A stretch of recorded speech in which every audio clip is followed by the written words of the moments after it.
Stroll. Uh, we're live here with myself, Johnnie Cole, and got a special guest, a legend in the SWAC and also in the NFL. But today, we're going to talk about what happened this weekend. Of course, Jackson State won the second in a row SWAC championship, and the big news about Deion Sanders leaving Jackson State and on to Colorado, University of Colorado in Boulder. Has listened to all the great interviews, all the people that made comments about his move, and who better to talk with than the man who done it himself, who done it before Dion done it, left the NFL and actually came back to his alma mater and took them to 3 championships and national championships as well. My man, Doug Williams. Good morning. Good morning. How you What's doing, up, Coach? man? Well, we got some hot folk out there today, man. Doug, you told him on the show the last time, and he had to take the job. I mean, I don't know what they had about. I mean, what happened this past weekend is generally what's happened not only at Jackson State and other places.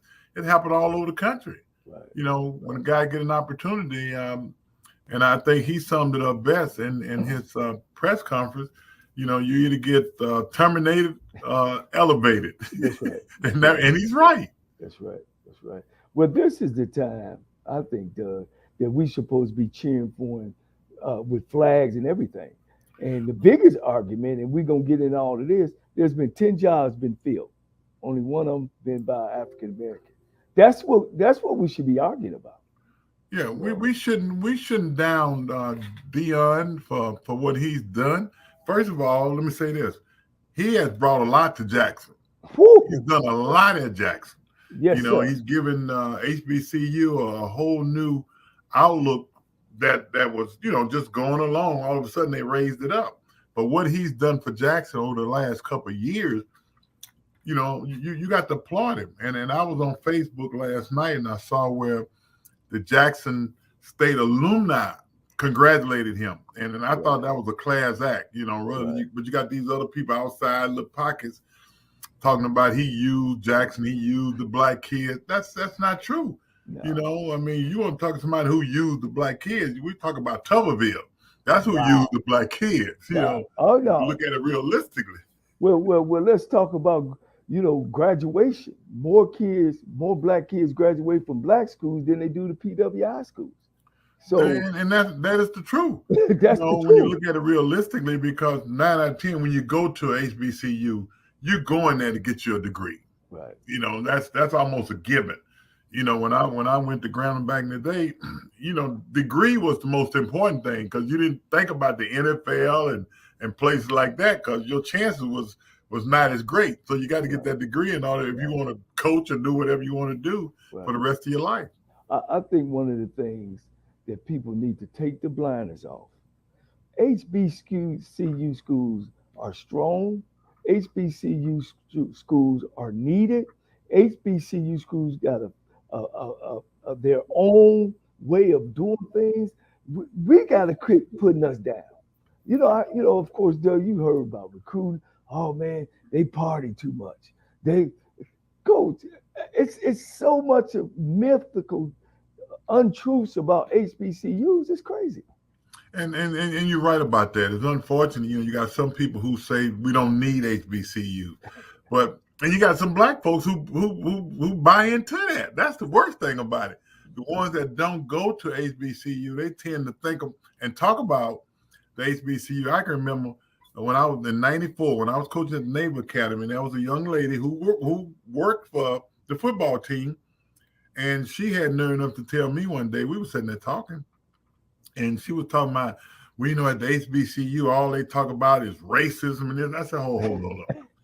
I said, not one class I ever took in my time at Grambling State University, racism, as far as we being racist against other people, never, ever came up. And she didn't understand that because, she didn't go to one. She went to Power 5 school, what have you. She just going by what she think. Not that what she heard or Right. what somebody else say, but at the HBCU it's needed not just because we can't go other places, but it's needed because a lot of kids would feel better going to the HBCU. And at the end of the day, when you get to be our age, Johnny, you look back on it and you say to myself, man, wasn't nothing like going to Grambling. Wasn't nothing like going to Texas Southern. You can't even buy that experience. Right. And a lot of these people would be better off if they had gone to HBCU. Yeah. And that's why I say, man, you can never get rid of HBCU. They're there to stay. And I love it. Let me tell you like that. I love it. I mean, Coach, man, it's just so crazy when I hear the stuff, and I get on us though. You know what I mean? And last week I had his assistant head coach Gary Flea Harrell, and like me and Harold, this is why Jackson State and black schools important. Deion Sanders will not get this job if it wasn't for a black school to take a chance on him. And he came in and he played his card. He gave us or them or whatever what they want. The diamond rings, the gold jewelry, the hat tilt to the side. He played that role very well to be able to display his talents in the coaching field. Because he did get it done coaching. And he did. And I think Jackson State and all the black colleges really got to look at this whole situation. Look at the fans that he brought into Jackson State. I mean, you look at that stadium, you're talking about 50-some thousand just about every home game. That's never has happened. And what he did for a lot of young men on the team, they might be sad to see him go, but a lot of them was rejuvenated because they was there with Deion, because he did that. Now, what we got to do, first of all, whoever's the coach at Jackson State after he's gone, he ain't Deion. He won't be Deion. There's only one Deion Sanders in the whole wide world. The things that he did at Jackson State, can't nobody else do that. Yeah. And he gonna bring that same thing to Colorado because why? It's Deion going to Colorado, nobody else. Yeah. Now, what has to happen for some of these open, Johnny, and I say this, the schools that have open in their position, don't look for Deion because he ain't there. Look for somebody who has experience, who coached, who want to be there, that got passion.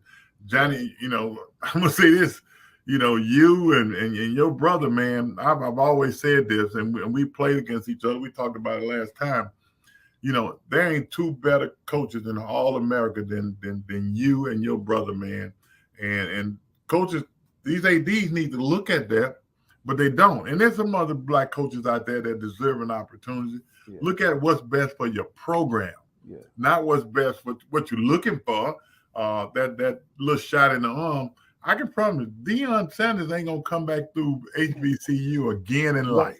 Well, Doug, and I thank you for the appreciation of our flowers. I mean, just like yourself. I mean, you came from PWI and came and took over at Grambling. You was a pro. You legendary. You know what I'm saying? And it was hype. And you came in there and did what you're supposed to do. The greatest thing about this, Doug, and you interviewed at Kentucky State, he actually got the job for a change. The PWI now can say there's guys that go into the SWAC conference that can coach and are professional enough to handle the big stage. Because you got to give them opportunity, though, Johnny. And that's why I like what happened with Deion. He gave an opportunity. And don't get me wrong, I know Colorado had black coaches before Deion, but the fact that Deion come from an HBCU says a lot. And I am hoping that these other schools see that you coach down at HBCU too, and give some of these guys who's doing a great job at these schools and at the HBCU an opportunity to move up if they want to. I think that's the bottom line. And I hope that's what Deion go out there and show the world that, hey, I coached at HBCU. They got a lot of great coaches down there. They need an opportunity just like everybody else do. Right. Just like the coach at Albany State. He just got a job at Coastal Carolina. Yeah. He had a Division II school, but he's a white guy.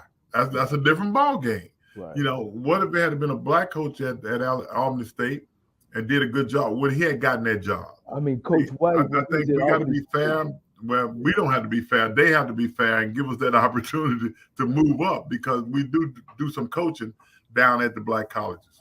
Well, that's why we got to cheer Dion on. We got to the pray Warriors and we got to cheer him on. I mean, we got great coaches division. Chennis Berry 11-0 at Benedict. You got Coach Simmons at Florida A&M has won every year. You know what I'm saying? 9-2. Right. 9-2 every year. We got some great guys. We got my guy. He's the athletic director over at Tuskegee. He won like 5 or 6 championships. I'm gonna get his name when. Yeah, but when you he got comes, Parker but at Virginia Union. yeah, You know, good. they won there. You know, you got Richard Hayes up in Fordville State. I mean, you got a lot of great coaches who don't get that opportunity that we wish that Dion now. Hopefully, he opened a door to a lot of these other ads around the country to see that these guys deserve an opportunity. Yeah. And that's the biggest thing. It's just our presidents and our ads and stuff like that got to give us an opportunity to get in there and to grow. And you know, with I don't know if you've seen the video of when he got to Colorado and they were showing him all this stuff. They got a hot whirlpool and a cold whirlpool. You know, we're a long way from that, and I hope they see that this the kind of stuff that you need in your program. But you know what? I like the way he handled it because he told those guys that were sitting down in front of him. He said, if we had had this, ain't no telling what our guys would have done. He was letting them know at the black college, we don't have this. Yeah. You know, so and that's I always said this. You know, a coach at a historical black college is better coaches than a lot of guys at the other schools because why? When they drive up in the morning, they park their car, they get out their car, they walk straight in, and it's all football every day.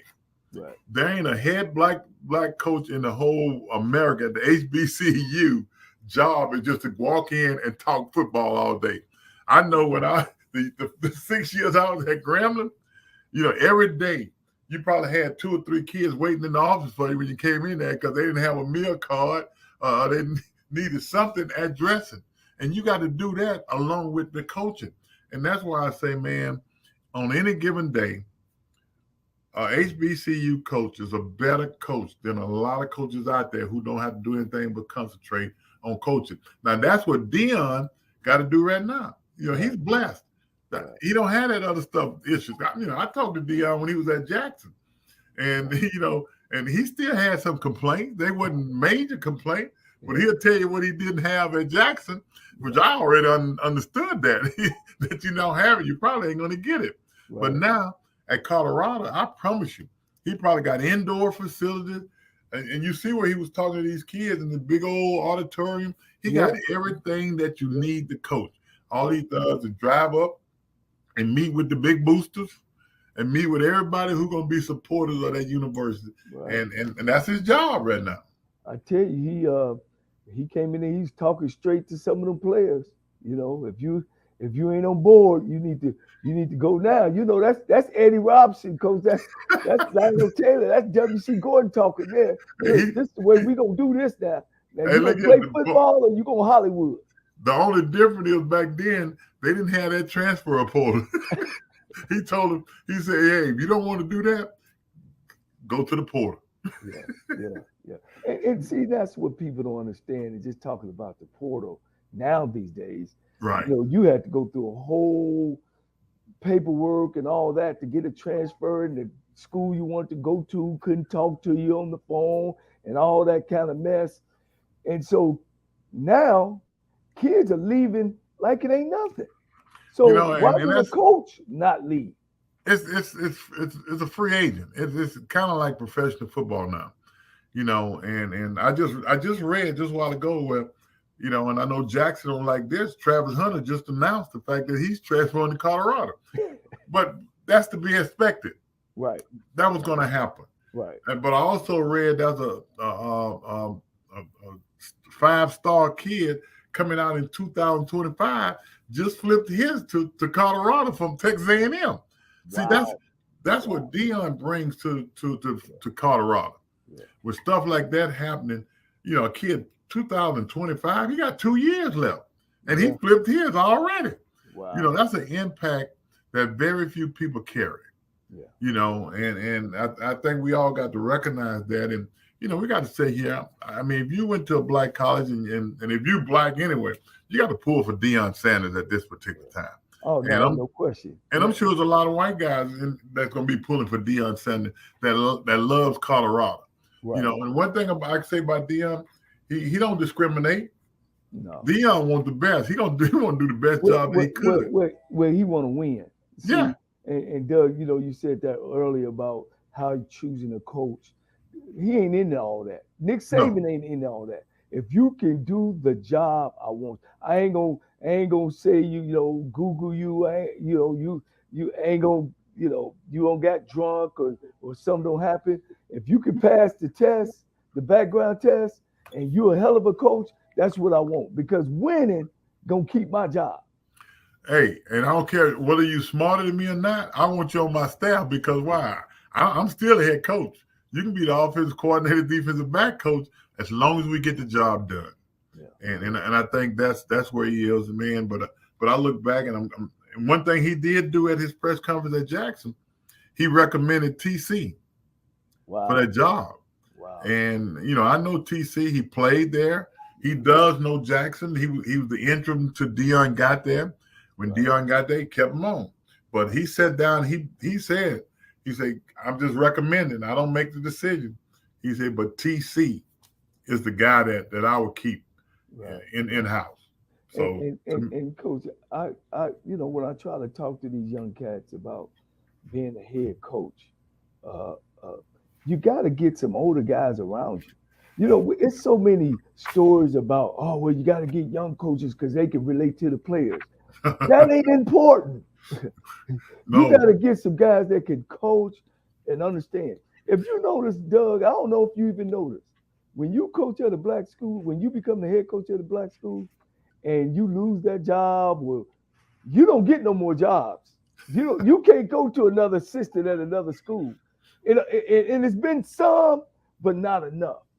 Yeah, that's unfortunate. And see, that's what happened to black colleges, man. These ADs and stuff, they look at things a whole lot different than a lot of other people. No matter how good you was at that school, you don't get another chance. And that's unfortunate.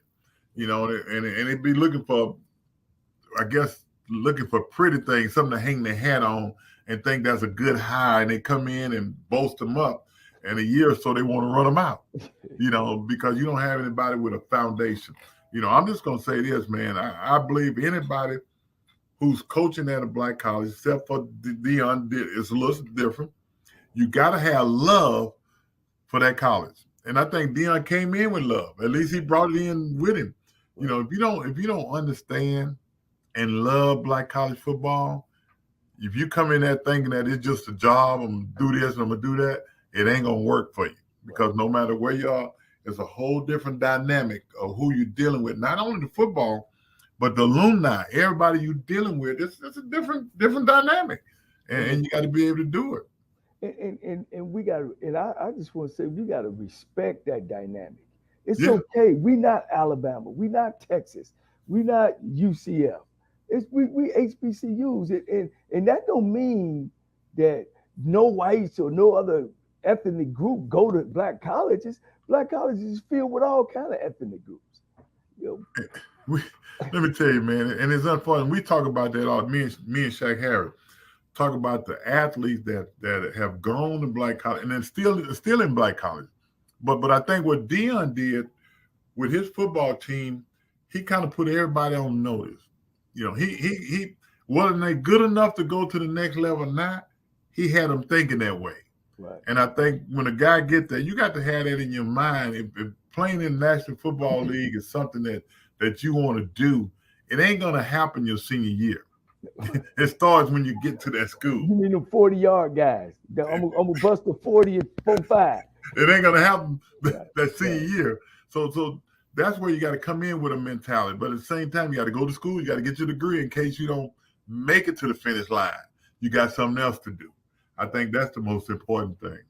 Well, one thing, talking with you, Doug, and I feel the passion, and you just bring my passion out even more about Black College. I can't say enough because I know I wouldn't took no snaps everyone for Texas Southern, but I just want our people to understand and stop putting us down.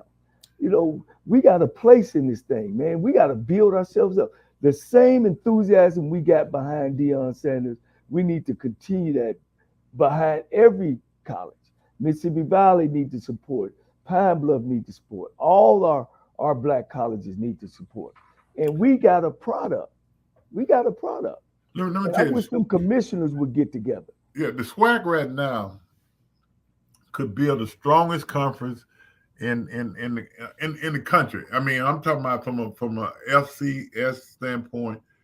If Mississippi Valley, Pine Bluff, everybody's competitive. I think everybody got to band together and find a way to help those what that can't help themselves pretty much. But at the same time, Mississippi Valley and Pine Bluff got to help themselves too. Right. The president and administration got to put a little bit into it to bring it up. Because to me, everybody should be semi-competitive, if anything else. Right.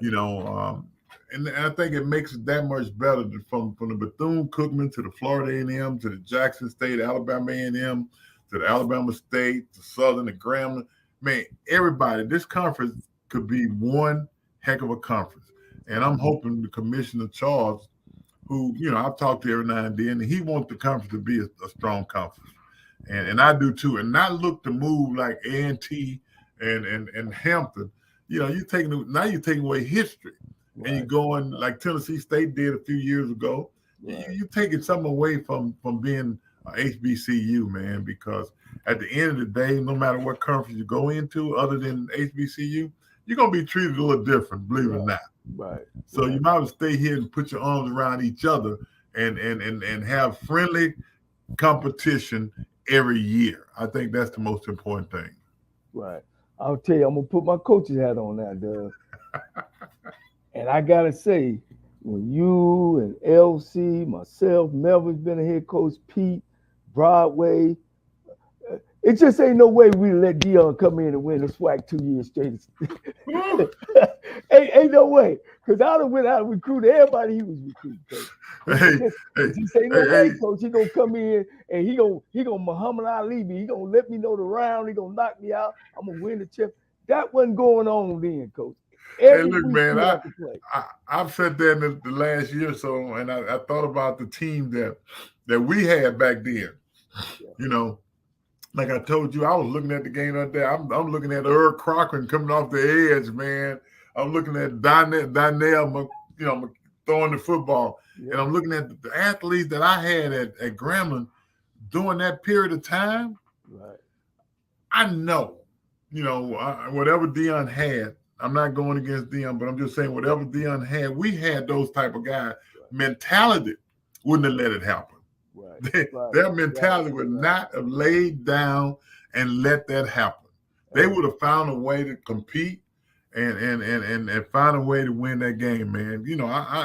I just talked to one of my kids I coached back in the day. He called me this morning, man, and he said, Coach, I just want to tell you, man, I appreciate everything you did for us back then. And I was glad to hear from him because it brought back so many memories in the time we had when we was at Grambling, man, and the time we had playing against you all, man, and Pete, Coach Pete at Southern. And everything was a dogfight. Right. Everything. Nobody laid over. Right. It was great, man. That's why I was just saying, about these guys when they get these head jobs. And I'm looking at these staffs and stuff, and I'm trying to find a guy that was a former head coach or a former coordinator on the staff. And I can't seem to find them. A lot of those guys are at home now, and I just think that we don't support each other like we should. And as soon as Deion left, then you get all these, he fooled us. Deion never came to Jackson State to stay at Jackson State. Yeah, I think they got caught up with if you listen to Deion and Deion was in the moment. He was talking to his kid that day, not for tomorrow, it was today. and we're gonna take every day one at a time. And like I say, Dion did a great job, but I think too many people thought thought that he was gonna stay there forever. Like I was on the phone, we had a committee meeting on the Legacy Bowl, and one of the guys on the call said, "You think he gonna leave?" I said, "What you mean? Do I think he gonna leave?" Oh, I don't think he's going nowhere. I said, "Let me tell you something. When the whistle blow for that championship game, when that clock run out, he's in. I said he's gonna either be in South Florida, Colorado, or Cincinnati. I said that's how soon it's gonna be. But what they don't understand, that deal was made before the game was played.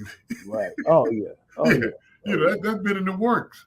I, But you got to understand how business is done. That's how business is done. It ain't done when the game over. Let's talk to Dion. No, no, no, no, no. We've right. already talked to Dion. He's already accepted it. So we just gonna wait. Right. I said that. I give Colorado credit because they said we're gonna give them this week because they got to recruit. See, that's what the black college don't understand. But With these job openings now, Johnny, it is recruiting. And if you don't have nobody in place, how you gonna recruit? Doug, we still putting together 12 panel committees. No, we want application. We want 40 applications. Man, you don't do that. You call somebody to find out who the coaches around them. You get you 4 or 5 guys and you say, I'm gonna talk to those guys, I'm gonna rock with those guys. And then you pick your coaches. Because if you call the right people, they ain't gonna tell you no coaches that they don't think can do the job. Right. And I know I've talked to a couple guys and you tell them who you think, don't mean you have to have, but hey, this is who I think could do a great job. Right. Now, whether they listen to you or not, you don't know. And they go out there and, like I say, want to find a Dion. Right. And what we need to do is write a bulletin to all of them, all the schools that got open, and make sure we cross out there and say there are no more Dions out there. I think that's what we got to do. Yeah. Ain't no question, man. I'm hearing things about Ed Reed and the linebacker from the Ravens and I'm not. Lewis. Yeah, Glenn. I'm not against Ray Lewis. I'm not against any of that. But there's a whole bunch. Now I'm gonna be the first to say, Doug. I'm gonna admit that I didn't think that one of those big PWIs would give Dion a chance because not because his coaching, but because of his demeanor. The big gold chains, the hat tilt to the side. I didn't think that. But what I found out, and of course, you've been in that realm, is it's about who gonna make us win. That's what they care about. With the other hards and Hugh Freeze and Kiffin and all these guys that had trouble in their past, the head coach at University of Texas. Hey, it's about, can you do the job? Well, let me say this. I'll be honest with you. Auburn should have hired him. Auburn should have hired him. But what you just said might have had something to do with the good old boys. The boys who got that money and stuff, passing it out there, they want to give it to Dion because of how he carries himself. But you're talking about an individual who's never been arrested, never been charged with anything, and lived a good life. That's just who he is. But I want to give props to Colorado for stepping out there and getting it done. Yeah. Colorado, to me, did something that a lot of schools should have done. Right. It ain't about black or white. It's about the individual. Right. And everybody knows Dion is black, but they also like what Dion brings to the table. Right. And I think that was the most important thing Colorado did. And my hats on, I ain't never been a Colorado fan. Right. But now I got to pull for Colorado. Yeah. They got some new fans. Huh? I said they got some new fans. They got me for one. Yeah. Not that that's matter, but I just like the way they did it, and they did it with class. And I see what Dion got to pay Jackson $300,000 to buy his contract, and that's a good thing because that ain't never happened. well, I think Colorado will do that with a strike of a check. Well, Dion can do it too. Oh yeah, ain't no question. And that that's the thing about me. I'm like, I'm like, God, man, we talking about thousands of dollars, 100,000. These people over here talking about millions, Millions. See, millions. that's the part that got me when they talking about, oh, he ain't gonna leave. See, that's somebody who, when they was in school, didn't do arithmetic,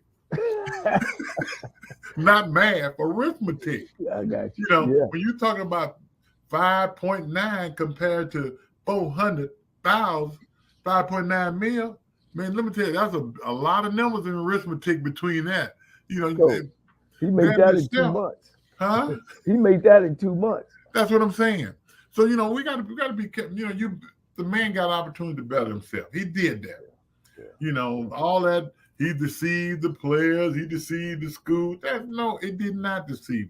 Because anybody out there, if you're a teacher and all of a sudden somebody calls you to be the superintendent, are you gonna continue to go to the classroom or you gonna go be the superintendent? Right. No, Ain't no they question. got a lot of that. That's You know, what they're gonna do. and I don't think people understand coaching.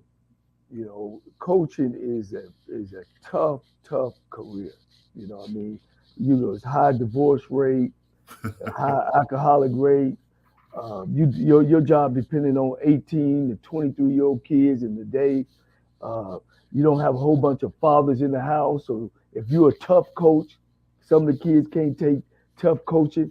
And then when you got people that and that's one thing you know, Doug, I know on Black College, the president is the one that wants to carry the big stick, and everybody knows that the head football coach is the face of the university. And you got to deal with that part of it. Then you got Hey, coaches on your staff that's competitive, that want your job. You got to deal with that part of it. hey, look, you said that coach is the face of the university, man. The last time I was at Grambling, when I went through that, and I was, 2 years, I had to deal with that, because the president, we was in certain places. If I walked in, if I didn't go kiss the ring, he had a problem. Right. And I wasn't. I mean, I walked in a building, no matter what it is, it didn't matter doing that. But I never forget when I went in his office, he told me, he said, "Fella, we're gonna go another direction." I'm looking at him and say, "Okay." I just said, "Okay," And he thought I was gonna ask him why or whatever, but I didn't. I walked out. I said, "Okay," because I knew I was in good hands. Right. I knew I had somewhere to go, but I understood that me leaving Grambling, was doing. I was doing something that I wanted to do and I loved doing, wow. And I also knew I can get another job. But at the same time, I left out of there with nothing said or anything else. And the players, they was dumbfounded. They didn't know what was happening. And I told them, "Hey guys, somebody else gonna be your interim coach. I'm gone." Boom, boom, boom. That was it. Yeah. But you know what? He can't take Grambling out of me. Right. Right. And I'm still Grambling. At the end of the day, I understand where the reason why I'm standing here is because I went to Grambling, because I had an Eddie Robinson. I had somebody who had compassion. We had a president that didn't have no compassion. He didn't care about Grambling. He didn't understand Grambling. And you have to deal with that. And this happened at a lot of these universities. They bring in guys that outside don't really, first of all, not into athletics. That's the number one thing. That's a problem in itself. And then not into the school itself. It's just that I'm the boss of this school. Yes. And they wear that, because I'm the boss, not because I love this school, but I'm the boss of this school. Yeah. And I think at the end of the day, that hurts a lot of them. It's so it's statistically known that there's not one HBCU school where the head football coach make more money than HBCU football school. That's crazy.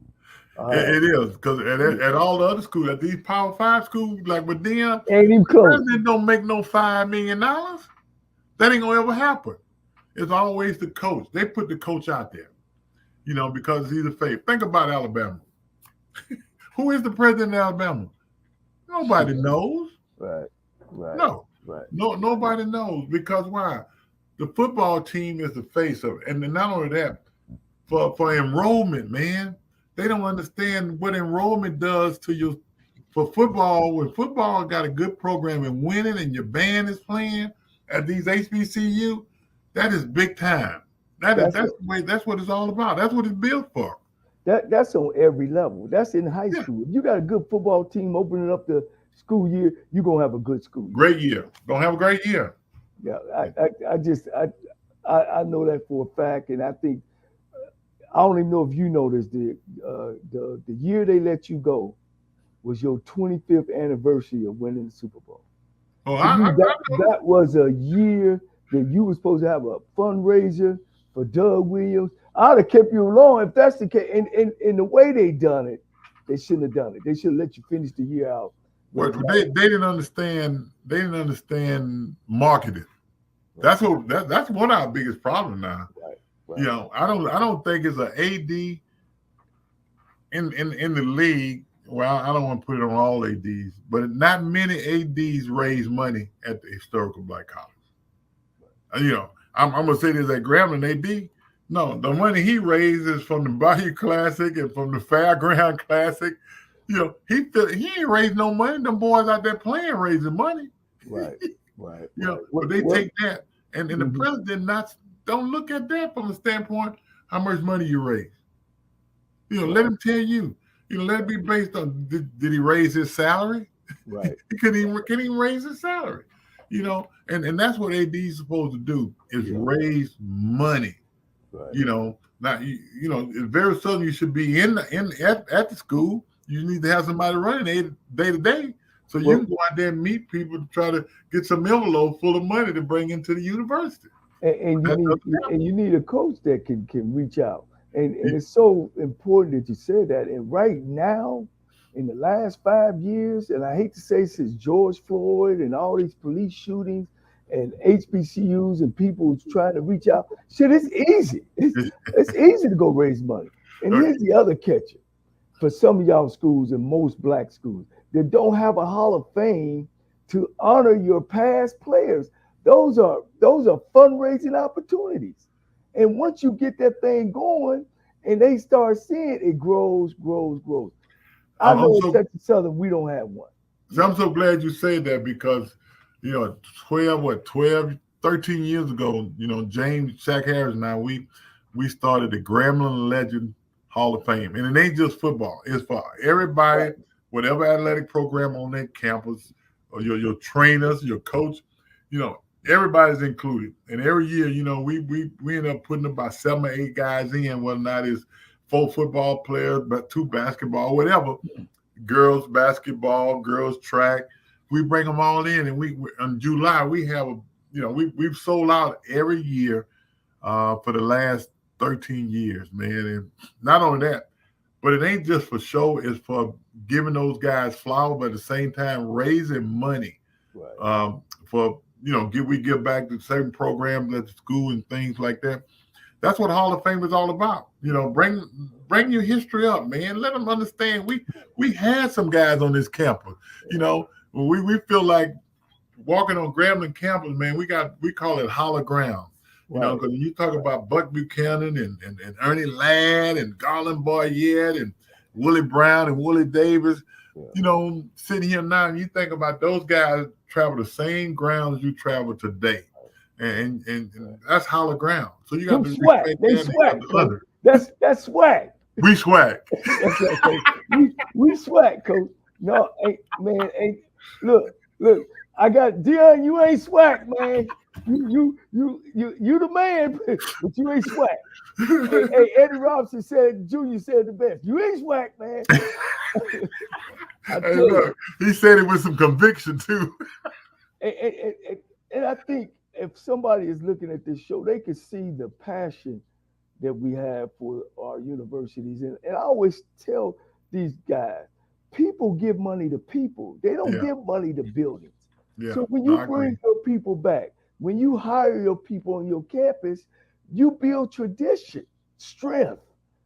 But I know at my alma mater, man, we so famous, but we just think somebody else on the outside is gonna come in here and save us. Noah in the ark is gone. You No know, matter how, no we matter how gotta much you, no matter how much it rain, you. gone. Because if it rain again, we all gone. But I'm just telling them, I tell my folks all the time, man. You got to love each other. I think the MEAC and the SWAC can get together, man, and put together a great TV package. and sell it with the Orange Blossom City Classic, the Magic City Classic, the buy and put it all together. Pay the producers, the promoters, let them get their money, just like the SEC. I Oh know yeah. we could get, 500, $50 million, $100 million for a TV package for people because our bands is gonna bring people. The You know what band, I you're mean? right. No, Game you're day right. now is coming out to the swag. We there, but we won't pull together, man. We gonna keep Dion down. Ain't no way a man making 300 about to get paid 5 million, and you got something to say. It ain't a person in the world that wouldn't take that deal. Oh, you tell me somebody who wouldn't take it, and he need his behind whipped if you don't take that one. Yeah. It's So it's one of those things, man. We say here, and Dion has brought the best out of both of us, to be honest with you, and a whole lot of other people, because we realize the power that we have at the black institution if we use it. That's just like whatever Dion brought to Jackson. You know, the AD there, the president, got to ride that, man. Whoever's in there, you got to talk to those people and keep Jackson. You got to keep Jackson up because you've been up so high right now. And the worst thing in the world to do is let it fall down. You got to keep it up. And not only that, but Charles, and the commissioner got to do the same thing. What Dion brought to this conference, you got to try to take advantage of that, man, got to and, build and, on and, it. and ride that wave while the wave is good. And if you keep riding it, it'll get to the point that it just sell out, and you'll be like that the rest of the time. And I think that's the most important thing. Yeah, I like to say one of the things that he brought was every time they went to somebody's stadium, it sold out. I know at TSU, everybody came out. Well, hopefully we can see that if we just come out to the games to support. That's how college games look. But I don't want nobody to misunderstand that the SWAC conference, when it comes to attendance, we have better attendance than some of the Division 1A schools. Well, all you got to do is Make sure folks know that. look at these bowl games coming up, and look at the Oh yeah, stadium. they Some of the that camera cameras, gonna be down on the trainer. You ain't some of gonna the see cameras, nobody. the cameras won't even show the whole stadium. Right, because right. because they got the sponsors, though, they can get away with it, and that's what we got to do. Like you just said, it's not about the players, but we as people, we as alumni, we as black folks, and hopefully some white folks, we need to come out and support these schools, man. Just like you went to see Dion team. Well, Dion ain't here now, but you need to go see Jackson. You need to go see Grambling, Southern, Texas Southern. That's what we need to do, Right. and forget about the fact that Dion brought out the crowd, because Dion ain't gonna bring out the crowd no more. He might play one school or so from our conference every now and then to give us some money, Right. which we appreciate that too.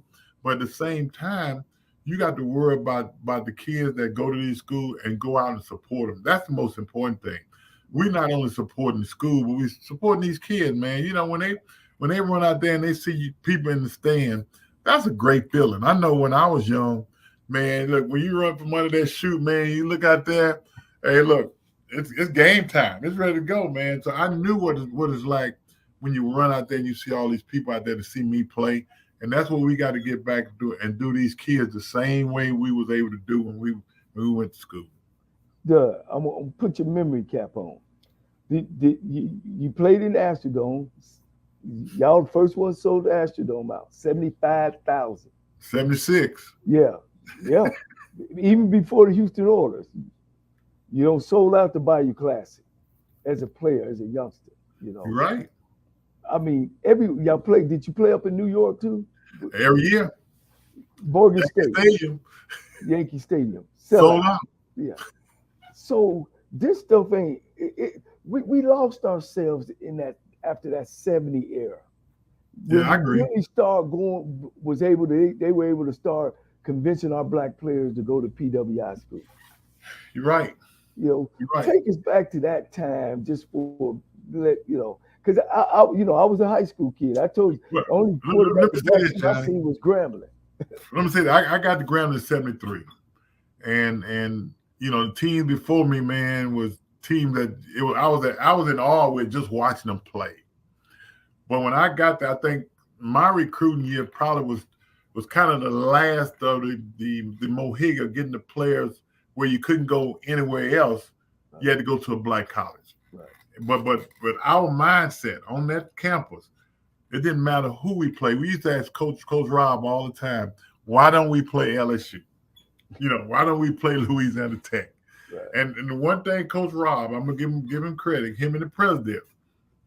Coach Rob told us, he said, hell, we don't gain nothing by beating them. He didn't say play them. He said we don't gain nothing by beating up on LSU, because his mind, he felt like we could beat LSU too. Right. And this is what he explained to her. He said, hell, Cat, let me tell you, the things that we get for these universities, we got to go to Baton Rouge, the capital. Hell, we got to ask those people for things. And hell, Coach Prayers go up there and he go up there crying and he get everything he wants. And you know what? That made sense because he said, hell, if we beat the hell out of them people, they ain't going to give us nothing. No. And that's how smart Coach Rob was. Right. And let me tell you, I feel like we could have because during my time, we played against Hawaii twice. Right. We beat Hawaii in Hawaii twice. Right. We played against Temple twice. We split with Temple. We lost one game in the last play of the game, 31-30. Right. And we went out to Portland, Oregon, and we beat Oregon State. I'm like the other day, I'm sitting there watching Oregon State, man. I'm thinking about the time we went out there and we beat Oregon State. So we had players, the James Hunters of the world, the Robert Pennywell, the Ezel Bibb, the Big Hand Johnson, Robert Barber, Jesse O'Neal. I'm telling you, we had players that would have dominated. And, you put us in the SEC, we'd have been playing in the CFB during that time. We would have won. Yeah. And that's how I feel. And the teams before us would have won. And like you say, these recruiting wars, it wasn't about wars. It was about a car here, or your mom and dad get a couple of dollars, and I got my son here and that. I remember one lady, my dad was in the hospital down in New Orleans, in the veteran hospital, and I'm sitting in there, and this lady, she's a nurse, and I guess she thought she was telling me something. She was saying, "Oh, my son going to Ole Miss." I said, "Oh, going to Ole Miss." Now think about it. This is in 1970. So you telling me about Ole Miss? And she said, "Yeah, they giving my son giving me a wash and a dryer." I said, "Hold on." I said, "You got a wash and a dryer to send your son to go play for Johnnie Rebel?" Wow. I told her, because that time she got the best of me. I said, "Johnnie Rebel." I said, "You know what that is?"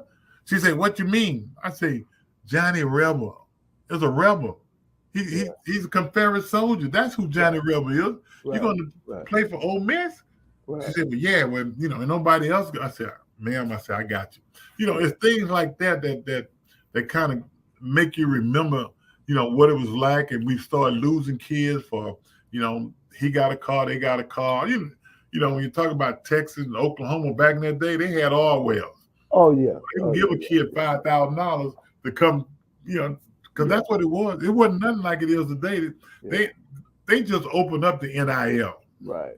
But they've been NIL, man, for the longest, illegally. Illegally, yeah. I mean, in talking to players across. Yeah. Hey, look, I'm NCAA. I got a talk to a player on the phone. Oh, you the ghost. Okay. I want to say that too, because here's what backfired off of all that. They started letting our players come in, but they didn't respect the coaches. And then when they did have a couple coaches, they would get one or two that was the recruiter on those black college. You got to go in the hood. You got to go in the hood. Then those coaches didn't make them bring other coaches. And then it went on into the 80s. Then it went on to the 90s. And now we're still struggling. Has it changed? Yes. But it's still not even close to when you look on the sideline and see. The one thing I hate, Doug, is when they showing them NFL games and they show up in the camera, or the offensive coordinator and the assistant, all of them white, and then they got all the black guys standing up taking notes. You know what? I saw that yesterday, man, and this is my thing too. And these announcers, they help them all get head coaching jobs because they talk about all the things that they've done. You know, I watched Kansas City game once.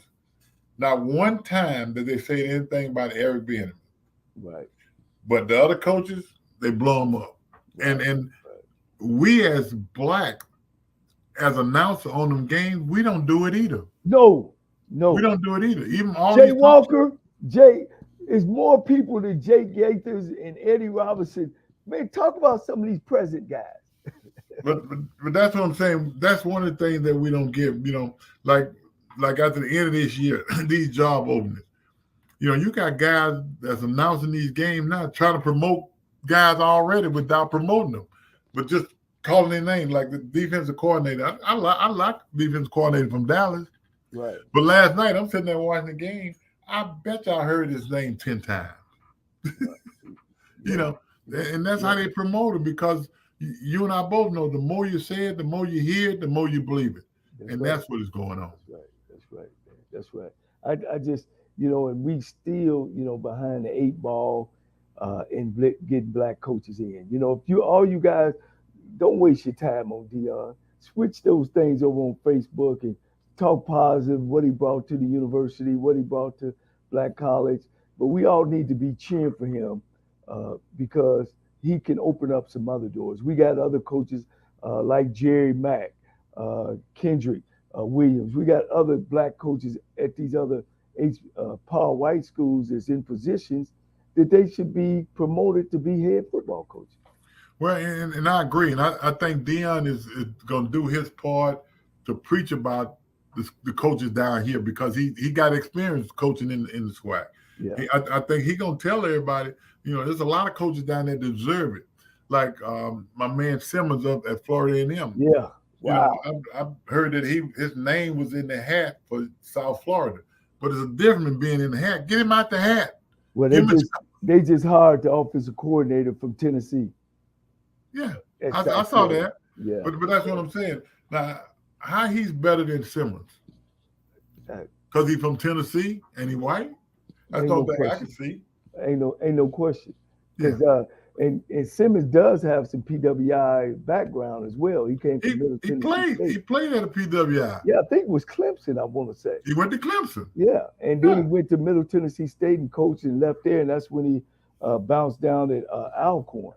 Right. So we got a bunch of great black guys out there, man, and we got to promote them, and we got to quit. Doug, we cut each other so bad, man. It's so crucial. It's just I don't get it. I don't get it. Well, it's like you said earlier. We got to lift each other up. Really, to be honest with you, we should have a black coaches seminar, man. And not that it's going to get us a job, but uplift everybody. Right. And if you get a job, bring somebody with you. Right. We need to get together and do that, man, because, hey, if we don't do it, nobody else won't give a damn about whether we get it done. Or we need a symposium with the NCAA in there.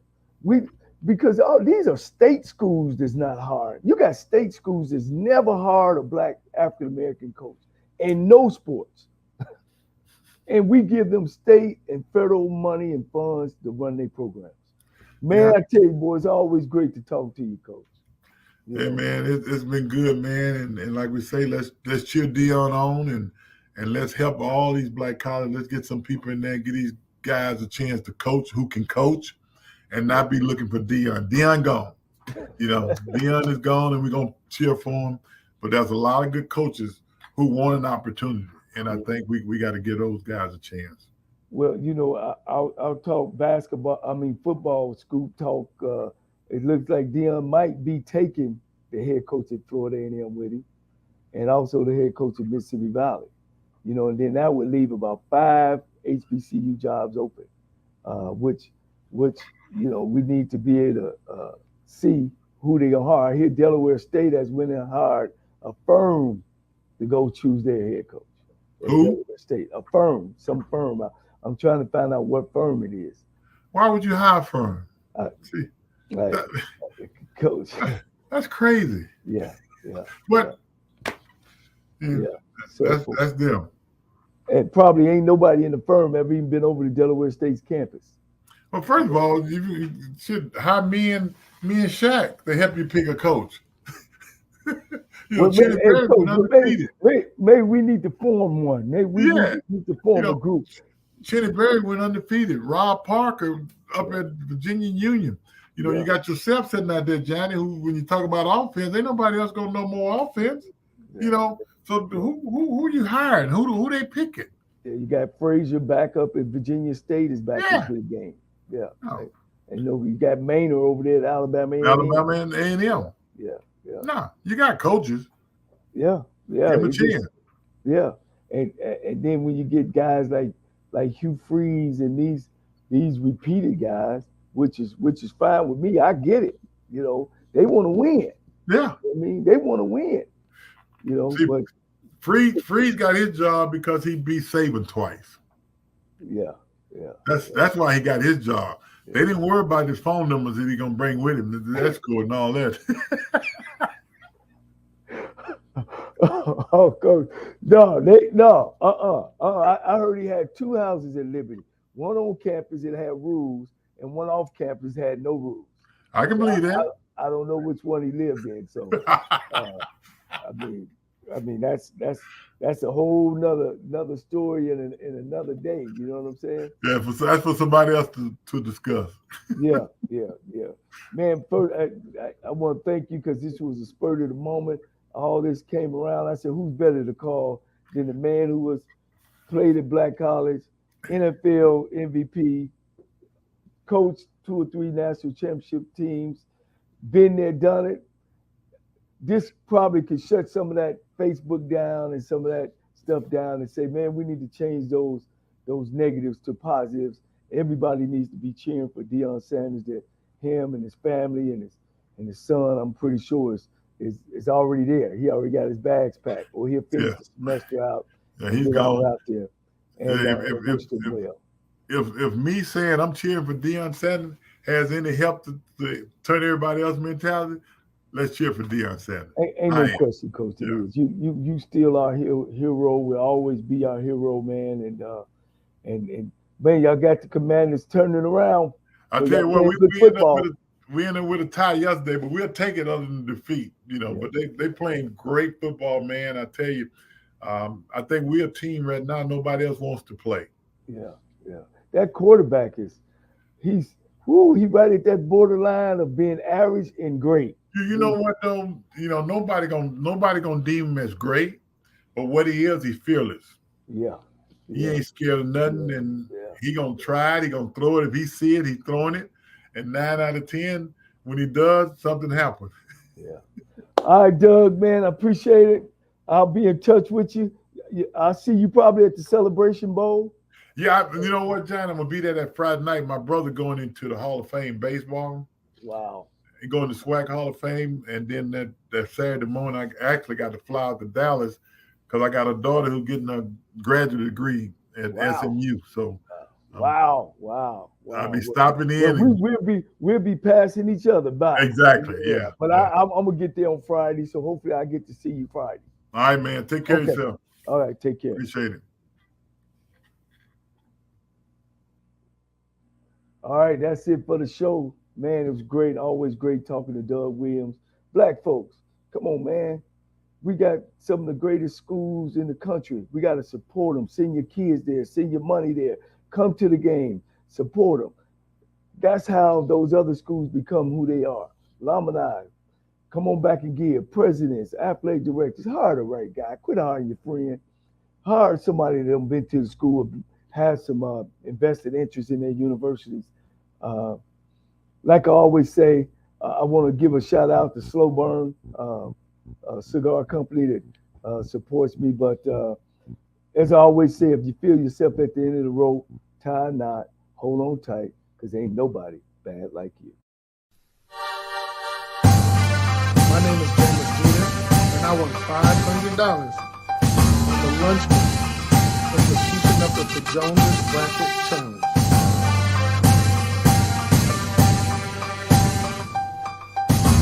It's Sybil Wilkes with what you need to know. Today is Monday, May 15th, 2023. Number 1.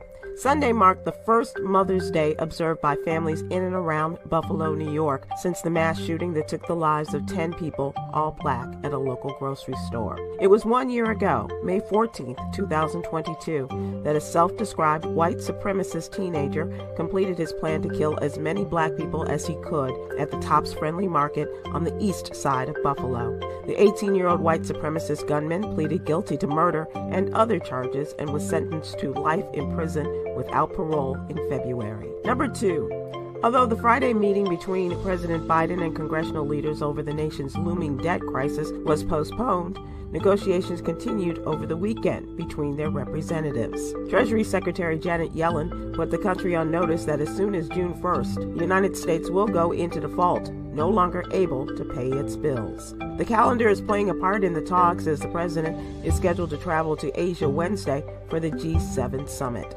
Number 3, dry eye disease occurs due to a reduction in tear quantity and quality. Not only is dry eye disease a frustrating battle, it can also affect your vision. Screen time is the most common reason behind digital eye strain. On average, a person blinks 12 times per minute, but we only blink 5 times while using our computers. Try practicing the 20-20-20 rule, which allows your eyes time and space from the screen. Check out the What You Need to Know newsletter and the Black Health Matters article for more information. Number 4, justice may be on the way to being served in the case of 30-year-old Jordan Neely, a black man who was fatally choked by a white 24-year-old former Marine on a New York City subway train. Daniel Penny, accused of choking Neely to death, turned himself in at a police station and appeared in court to answer criminal charges. The Manhattan District Attorney's Office waited to file charges because prosecutors wanted to learn more about what events led up to Penny choking Neely to death.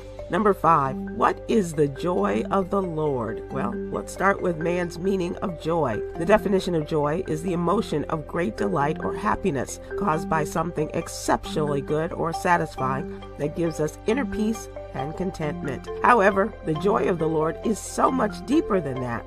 The joy of the Lord is your strength. That's Nehemiah 8:10. That kind of joy comes from you getting to know the Lord and His Word, living in Him, and letting Him live in you. Read more about joy, joy, joy down in our hearts in today's Ministry Monday.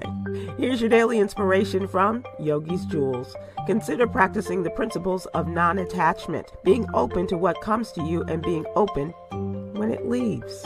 Join me today live on YouTube and Facebook at 7 p.m. Eastern, 6 p.m. Central with comedians extraordinaire Chris Paul and Huggy Lowdown and social justice activist Coy Malone as we discuss today's top headlines and more. Thank you to our What You Need to Know partners, the American Heart Association and Black Health Matters. To subscribe to my free daily newsletter, please visit SibylWilkes.com. Be informed, be empowered.